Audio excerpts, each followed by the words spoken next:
ಮಂಗಳೂರು ಮೊದಲೆಲ್ಲ ಗ್ರೀನರಿ ಕಾಣ್ತಾ ಇತ್ತಲ್ವಾ? ಈಗ ನೋಡಿ, ಯಾವ ಬೆಟ್ಟ ಆದ್ರೂ ಕೂಡ ಬುಲ್ಡೋಸರ್ ಅಲ್ಲಿ ಅಗಿತಾ ಇರುತ್ತೆ. ಒಂದು ಬೆಟ್ಟಕ್ಕೂ ತಲೆ ಇಲ್ಲ, ಅಲ್ಲಿ ಏನಾದ್ರೂ ಒಂದು ಕಟ್ಟಡ ಆಗ್ತಾ ಇರುತ್ತೆ.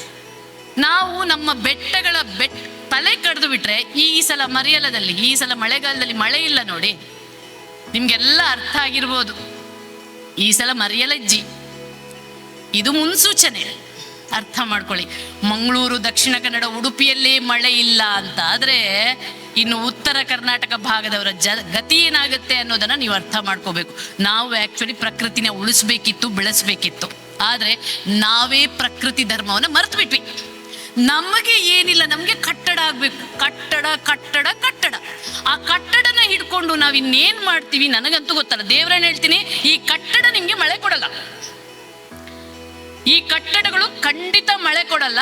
ಆದ್ರೆ ನೀವು ಈ ಸಲ ನೋಡಿರ್ಬೋದು, ಈ ಬೇಸಿಗೆಯಲ್ಲೇ ಯಾವ ನೀರು, ಎಲ್ಲಿ ನೀರು ಕಡಿಮೆ ಆಗಿಲ್ಲ ಅಲ್ಲೆಲ್ಲ ನೀರು ಕಡಿಮೆ ಆಗಿದೆ. ಇದು ಆರಂಭ, ಇದು ಭಯಂಕರ ಬರಗಾಲದ, ಅತಿವೃಷ್ಟಿಯ ಮುನ್ಸೂಚನೆ. ಫಸ್ಟ್ ಮಂಗಳೂರಿನವರು ಅರ್ಥ ಮಾಡ್ಕೊಳ್ಳಿ. ಸೊ ಇಷ್ಟೊಂದು ಪ್ರಕೃತಿ ನಾಶ, ಮೈನಿಂಗ್, ಯಪ್ಪ, ನಿಮ್ಮ ಮೂಡುಬಿದ್ರೆ ಕಾರ್ಕಳದಲ್ಲಿ ಆಗ್ತಿರುವಂತ ಮೈನಿಂಗ್, ಕಲ್ಲು ಗಣಿಗಾರಿಕೆ, ಕೆಂಪು ಕಲ್ಲು ಗಣಿಗಾರಿಕೆ, ಮರಳುಗಾರಿಕೆ ಎಲ್ಲಿವರೆಗೆ ಮುಟ್ಟಿದೆ ಅಂದ್ರೆ ಅವರನ್ನು ಮುಟ್ಟಕ್ಕಾಗದ ಪರಿಸ್ಥಿತಿ ಬಂದ್ಬಿಟ್ಟಿದೆ. ದೂರು ಕೊಟ್ಟವ್ರ ಮೇಲೆ ಕೇಸ್ ಹಾಕೋದು, ಪೊಲೀಸರು ಸೇರ್ಕೊಂಡಿರೋದು, ರಾಜಕಾರಣಿಗಳು ಸೇರ್ಕೊಂಡಿರೋದು, ಬಿಸ್ನೆಸ್ ಮ್ಯಾನ್ಗಳು ಸೇರ್ಕೊಂಡಿರೋದು, ಅವರ ವಿರುದ್ಧ ಮಾತಾಡಕ್ಕಾಗಲ್ಲ. ಎಷ್ಟು ಜನ ಕಾಲ್ ಮಾಡ್ತಿರ್ತಾರೆ, ಮೇಡಮ್ ಇಲ್ಲಿ ಕಲ್ಲು ಗಣಿಗಾರಿಕೆ ಆಗ್ತಿದೆ, ನಾವೆಷ್ಟು ಕಂಪ್ಲೇಂಟ್ ಕೊಟ್ಟರು ಕೇಳೋರಿಲ್ಲ ಅಂತ. ಯಾಕೆ ಹೀಗಾಗಿದೆ? ಯಾಕಂದ್ರೆ ನಮ್ಮ ಮಂಗಳೂರಿನವರು ಉಳ್ದದಕ್ಕೆಲ್ಲ ಮಾತಾಡ್ತೀವಿ, ಹೀಗೆ ಅನ್ಯಾಯ ಆದಾಗ, ಅನಾಚಾರ ಆದಾಗ ನಾವು ಮಾತಾಡಲ್ಲ. ನಿಮ್ಮ ನೆಚ್ಚಿನ ವಿಜಯ ಟೈಮ್ಸ್ ಆಪ್ ಇದೀಗ ಗೂಗಲ್ ಪ್ಲೇಸ್ಟೋರ್ನಲ್ಲೂ ಲಭ್ಯ.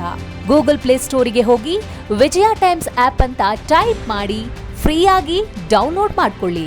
ನಿಮ್ಮ ನೆಚ್ಚಿನ ಎಲ್ಲಾ ಸುದ್ದಿಯನ್ನ ತಪ್ಪದೆ ವೀಕ್ಷಿಸಿ.